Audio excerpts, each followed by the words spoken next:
Yes, sir. We're officially back at it. This is Boog Nice coming at you with the Bandai Tamashii Nation's S.H.Figuarts Avengers Endgame movie Final Battle Edition Captain America figure review. Let's do it. This ain't for no scalper. You a scalper? Then fuck out shit. This one's for them real collectors. That's army building and posing figures.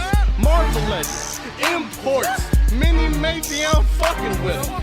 Hype beast, we know about you. Stay buying figs, don't know about you. And a quick look at the artwork on the left side of the box. You can see a picture of the figure holding up Thor's hammer. It says Captain America Final Battle Edition down at the bottom. And on the opposite side, more of the same. And you can see a picture of Cap straight from the movie on the front of the box. All right, let's get this bad boy open, see what's what. All right, here we go. Steve Rogers, aka Captain America. This is his look from the very final battle of Avengers Endgame, when Captain America, Thor, and Iron Man took on Thanos. What an epic way to end an era that lasted over 10 years. The culmination of 10 years of movies coming to this final point to defeat the overarching villain of this particular phase of Marvel. And it did not disappoint. If you didn't feel a little something throughout that battle or throughout the movie in its entirety, then you are not alive. So Figuarts has been stringing us along with Captain America after Captain America, and like the suckers we are, we just keep buying the same figure over and over. They just put out an Avengers Endgame Captain America, which was just not the final battle edition. He was just clean. And initially I was upset that I missed the figure, but he didn't even come with an unmasked head. And once they showed the solicits for this one, I was like, all right, you know what? I'm just gonna get this one and I'll be fine with not having the other, because I don't think it was that much improvement on any of the previous Captain Americas. They have yet to really nail the head sculpt, so this is why I was really interested in this one, to see if they would finally nail an unmasked head sculpt or even a masked head sculpt for him, and we'll see. Let's see. Now, we did get the Avengers Civil War Captain America that had an unmasked head, but I was a little annoyed by the overusage of this gold paint that they like to use on the hair. You can see it here a little bit. It seems like they've toned it down a bit, but initially that was something that really annoyed me. Taking a close look at this head sculpt, I think I'm going to do some comparisons right out the gate, actually. I'll break out the Civil War cap and see how they look. This is okay. Something around the nose, around the nostrils look a little off. But they tried. They tried. I'm going to have to look at it more closely, see it under some different light. Let me go through this review, but I think this is probably one of their better head sculpts. They have been getting better since they've been using the face scan technology, I believe. But looking at the deco overall, I think they did a real good job of nailing the dust on this costume. You can see it really embedded into the folds of his pants. And, you know, basically Thanos blew up the entire Avengers facility, and so, you know, they were coming out from underneath all of that, and I think they did a good job here of making his costume look pretty dirty. I mean, they could have added a little bit more grit and grime on it, but the dust factor just looks very good, like from a building. Like if you've been working construction in a building all day, this is exactly how it would look.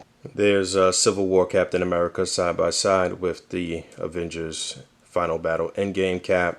And, you know, yeah, something about the Civil War cap just wasn't right. It looked really like the scan wasn't complete or something like that. And this looks a little more sharp, this newer version. I think maybe the skin tone on the Civil War version is better. I do think overall this newer version is better, but still not quite there. Still didn't really nail it. And you know what? This hair is actually more golden than the other one. It's supposed to be a blonde, but they never even really nailed the blonde look on screen to me. There's the Civil War Captain America head on the Avengers Final Battle Captain America body. And obviously the skin tones don't match up. You can see his face is in stark contrast to his neck, so that doesn't look too good. And there's the Final Edition Captain America head on the Civil War Captain America body.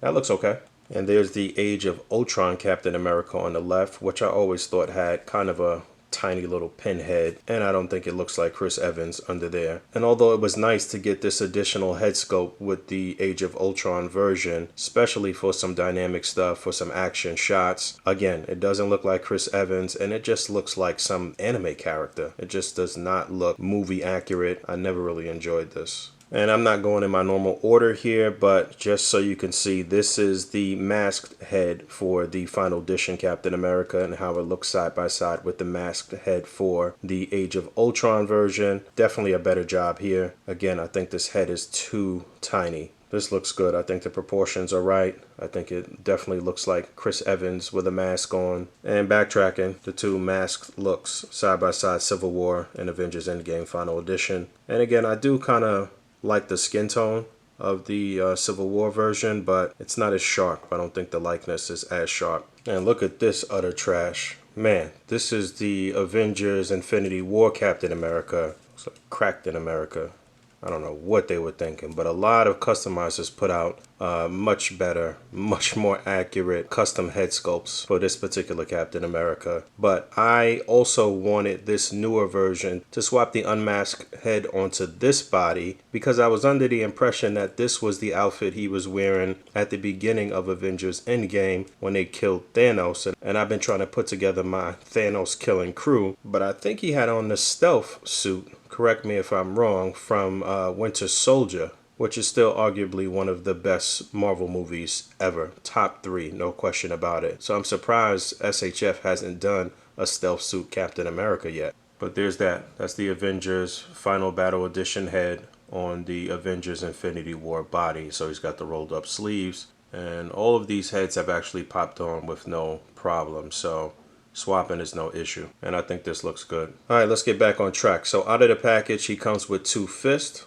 and there's a look at those wrist pegs, very small, be careful. He's got a set of hands that are open with the fingers slightly spread, and actually these would be utilized to plug the shield into these little pegs in the palm of his hand. Also, you can simulate him throwing the shield. I'll double back to these. He's got a set of hands that are fists with the straps clutched in each fist. It's all one fixed piece, but you can attach this portion to the back of the shield so he can hold the shield with his left or his right hand. I'll be right back with these. He's got a set of hands that are open with the fingers slightly spread without any peg attached to them. He's got a set that are open and cupped, and these can be utilized to hold the hammer in either hand. And for some reason it was difficult to get these onto the peg. I don't know if the peg hole was smaller or what, but it took a bit of force. And there's his shield. So of course he's packed in with a shield. He wouldn't be Captain America, or we wouldn't have a complete Captain America without his shield. And you can see some dirt and some grit and grime on there.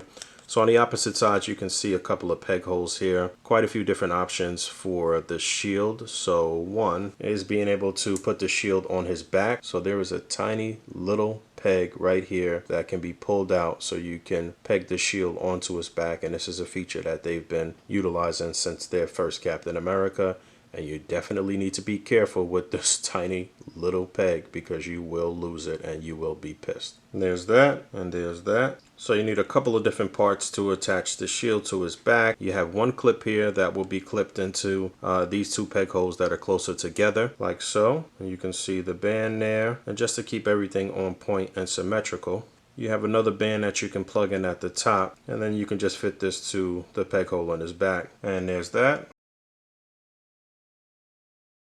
And I think I got this right, but you attach the shield for him to just hold it in a normal position in 2 parts. So there is an armband for the forearm that you slip onto his forearm, and then you attach it to the wider portion, and then you attach it to the back of the shield there, and then you use the additional hand that has him clutching the armband and attach that to the front, and I think that looks fine. To be real, I don't think I ever once attached the shield at both places on any of the previous Captain Americas. When I set him up in the display, I just attached the front part just so he can hold it and snap the shots, really. But it certainly helps with the authenticity of your shot if you want to capture a shot from this side. That you go ahead and attach everything and plug it in. That looks good. And then doubling back to the shield throwing hand, you're going to attach the portions that you need for that in 2 parts. This clip is going to go on the narrow side, and then you'll get the band on the wider side just so everything looks good through and through. And then you'll get the entire shield clipped onto the peg on his hand. And be sure that you get the 4 fingers on the front of the shield and the thumb behind the shield so it looks authentic and looks like he's actually holding it.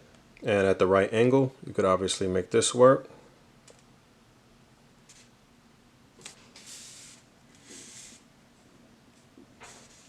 And you could just have him hold it casually as well. And there's a look at Thor's hammer And it looks like the same design that we've been getting. And you can detach the actual hammer from the handle. So that way you can just slip this into his hand and then reattach that like so. And that looks good. Nice firm grip. Epic moment when Captain America wields the hammer in the movie, ripped straight from the pages of the comic book. Awesome. And then SHF really stepping it up in the effects department. They needed some response to that Mafex Thor. And there's that. There's everything working in tandem. And that's fire, man. But the front of the hammer can be detached so that way you can plug in another part. He's packed in with another piece that looks like there's some electricity forming on the front. And actually you can detach the front end and the back end, and there's two effect parts with the electricity surge in there, and then there's one more actually that you can attach on the top. But just looking at this alone, this is real nice. Get that under the right light. And you know what, I'm wondering, let me break out a Thor too and get this in his hand, because we never got an effect part with any one of the Thor figures. So that's interesting, but let me finish this off. So again, just to be clear, both sides and top, there's 3 little pegs that can be removed, and then you can plug in the effect parts. The final of which is this huge surge of electricity. Obviously, this is from the moment when Cap wielded the hammer and shocked Thanos. Put the beats on him for a minute with the hammer. That was great. And I don't think this is an effect part that we've seen before, even in some of their lightning thunder packs that Tamashii has put out. So this looks good. It's not too soft. It is sturdy. You're not going to bend it easily. You can see that peg on the bottom. And a quick look at that final head sculpt.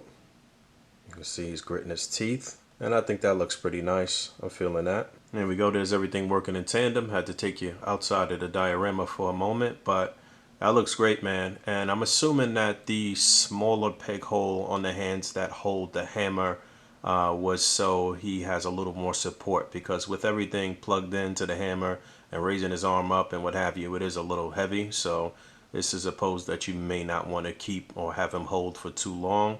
But I really like what they did here. Very good job. And man, that looks really cool. You can probably watch this thing move in real time as the weight of it makes his arm go down. And yep, if you wanted to swap this hammer into one of the other Thor figures and use the lightning effects with Thor, then you can. This is the Age of Ultron Thor, which was pretty much trash. And there's Avengers Endgame Fatty Thor with the hammer and the effect parts. I'll come back to him. And there's a look at the broken shield. So that looks really good too. Same type of situation here as far as attaching it to his arm.